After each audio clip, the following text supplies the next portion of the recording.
ಹರೇ ಶ್ರೀನಿವಾಸ. ಅಂಗಳದೊಳು ರಾಮನಾಡಿದ, ಚಂದ್ರ ಬೇಕೆಂದು ತಾ ಹಠ ಮಾಡಿದ.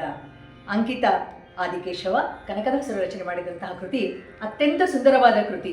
ಈ ಕೃತಿಯಲ್ಲಿ ರಾಮದೇವರ ಒಂದು ಬಾಲಲೀಲೆಯನ್ನು ಕೊಂಡಾಡಿರ್ತಕ್ಕಂಥದ್ದು ಮುಖ್ಯವಾಗಿದೆ.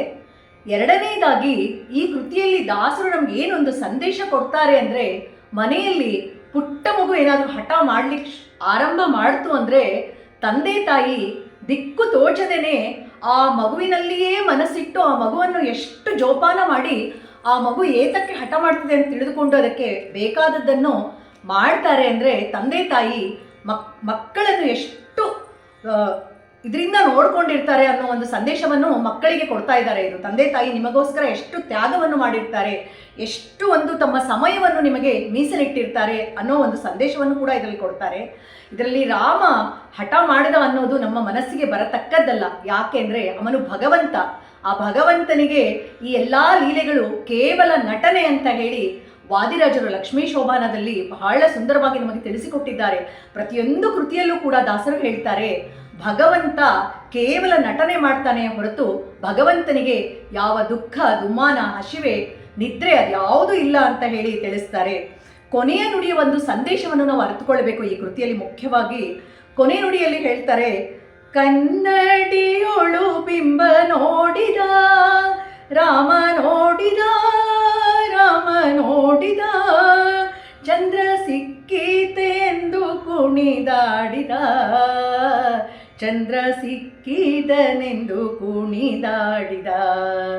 ಅಂದರೆ ಆ ರಾಮದೇವರು ಮಗುವಾಗಿದ್ದಾಗ ಕನ್ನಡಿಯಲ್ಲಿ ನೋಡಿಬಿಟ್ಟು ಚಂದ್ರ ಸಿಕ್ತು ಅಂತ ಕುಣಿದಾಡಿದ್ರಂತೆ. ನಮ್ಮ ಜೀವನ ಹಾಗೇ ಹೋಗಿದೆ ಅಂತ ಹೇಳಿ ಇದರಲ್ಲಿ ಒಂದು ಗೌಪ್ಯವಾದ ಸಂದೇಶ ಇದೆ ನಮಗೆ. ಯಾಕೆ ಅಂತಂದರೆ, ನಮ್ಮ ಜೀವನ ಕನ್ನಡಿಯೊಳಗಿನ ಏನು ಕಾಣಿಸ್ತದೆ ಅದೆಲ್ಲ ಕನ್ನಡಿಯೊಳಗಿನ ಗಂಟಿದ್ದಂಗೆ. ಈಗ ನಾವು ನಮ್ಮ ಲೌಕಿಕ ಜೀವನದಲ್ಲಿ ಏನು ಮಾಡ್ತೀವಿ, ದೊಡ್ಡ ದೊಡ್ಡ ಮನೆಗಳು ಕಟ್ತೀವಿ, ಹಣ ಸಂಪಾದನೆ ಮಾಡ್ತೀವಿ, ಬಂಗಾರ ತಗೊಳ್ತೀವಿ. ಅದನ್ನೆಲ್ಲ ನಾವು ಜೊತೆಗೆ ಒಯ್ಲಿಕ್ಕಾಗ್ತದ? ಸಾಧ್ಯವೇ ಇಲ್ಲ. ಕೇವಲ ಹರಿನಾಮ ಸ್ಮರಣೆ ಮಾತ್ರ ನಮ್ಮ ಜೊತೆಗೆ ಬರೋದು. ನಾವು ಮಾಡಿರ್ತಕ್ಕಂತಹ ಪುಣ್ಯ ಕರ್ಮಗಳು ಮಾತ್ರ ನಮ್ಮ ಜೊತೆಗೆ ಬರ್ತವೆ ಅನ್ನೋ ಒಂದು ಸಂದೇಶ ಕೊಡ್ತಾ ಇದ್ದಾರೆ. ಈಗ ನಮ್ಮ ಲೌಕಿಕ ಜೀವನ ಏನಿದೆ ಅಲ್ಲ, ನಾವೆಲ್ಲ ಸಮಯವನ್ನು ಏನು ವ್ಯರ್ಥ ಮಾಡ್ತೀವಲ್ಲ, ಅದೆಲ್ಲವೂ ಕನ್ನಡಿಯೊಳಗಿನ ಗಂಟು ಅಂತ, ನಮ್ಮ ಜೊತೆಗೆ ಏನೂ ಬರೋದಿಲ್ಲ ಅದು ಅನ್ನೋ ಒಂದು ಮುಖ್ಯವಾದ ಸಂದೇಶವನ್ನು ಈ ಕೃತಿಯಲ್ಲಿ ನಮಗೆ ತಿಳಿಸಿದ್ದಾರೆ ದಾಸರು. ಅಂಗಳದೊಳು ರಾಮನಾಡಿದ, ಚಂದ್ರ ಬೇಕೆಂದು ತಾ ಹಠ ಮಾಡಿದ. ಅಂಗಳದೊಳು ರಾಮನಾಡಿದ, ಚಂದ್ರ ಬೇಕೆಂದು ತಾ ಹಠ ಮಾಡಿದ. ತಾಯಿಯ ಕರೆದು ಕೈ ಮಾಡಿ ತೋರಿದ, ಮುಗಿಲ ಕಡೆಗೊಮ್ಮೆ ದಿಟ್ಟಿಸಿ ನೋಡಿದ. ರಾಮ ತಾಯಿಯ ಕರೆದು ಕೈ ಮಾಡಿ ತೋರಿದ, ಮುಗಿಲು ಕಡೆಗೊಮ್ಮೆ ದಿಟ್ಟಿಸಿ ನೋಡಿದ. ರಾಮ ಚಿನ್ನಿ ಕೋಲು ಚೆಂಡು ಬುಗರಿ ಎಲ್ಲವ ಬೇಡ ಬೇಡ ಎಂದು ತಾಬಿಸಾಕಿದ. ಅಂಗಳದೊಳು ರಾಮನಾಡಿದ, ಚಂದ್ರ ಬೇಕೆಂದು ತಾ ಹಠ ಮಾಡಿದ. ಕಂದ ಬಾ ಎಂದು ತಾಯಿ ಕರೆದಳು, ಮಮ್ಮು ಉಣ್ಣೆಂದು ಬಣ್ಣಿಸುತ್ತಿದ್ದಳು. ತಾಯಿ ಕಂದ ಬಾ ಎಂದು ತಾಯಿ ಕರೆದಳು, ಮಮ್ಮು ಉಣ್ಣೆಂದು ಬಣ್ಣಿಸುತ್ತಿದ್ದಳು. ತಾಯಿ ಕೌಸಲ್ಯ ಕಳವಳಗೊಂಡಳು, ಕಂದ ಅಂಜಿದನು ಎಂದು ತಿಳಿದಳು. ಅಂಗಳದೊಳು ರಾಮನಾಡಿದ, ಚಂದ್ರ ಬೇಕೆಂದು ತಾ ಹಠ ಮಾಡಿದ.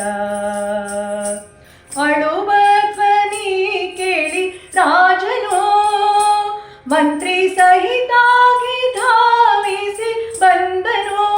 ರಾಜ ಅಳುವ ಧ್ವನಿ ಕೇಳಿ ರಾಜನು ಮಂತ್ರಿ ಸಹಿತಾಗಿ ಧಾವಿಸಿ ಬಂದನು. ನಿಲುವ ಕನ್ನಡಿ ತಂದಿರಿಸಿದ ಶ್ರೀರಾಮನ ಎತ್ತಿ ಮುದ್ದಾಡಿದ. ನಿಲುವ ಕನ್ನಡಿ ತಂದಿರಿಸಿದ ಶ್ರೀರಾಮನ ಎತ್ತಿ ಮುದ್ದಾಡಿದ. ಅಂಗಳದೊಳು ರಾಮನಾಡಿದ ಚಂದ್ರ ಬೇಕೆಂದು ತಾ ಹಠ ಮಾಡಿದ.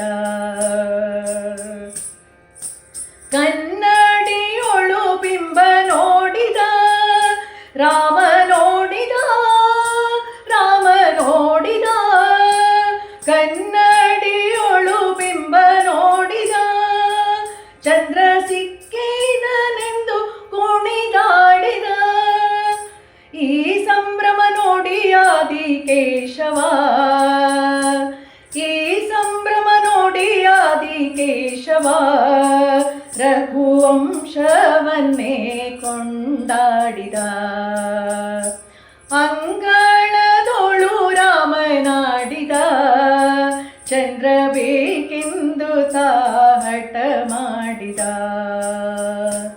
ಅಂಗಳದೊಳು ರಾಮನಾಡಿದ ಚಂದ್ರ ಬೇಕೆಂದು ತಾ ಹಠ ಮಾಡಿದ.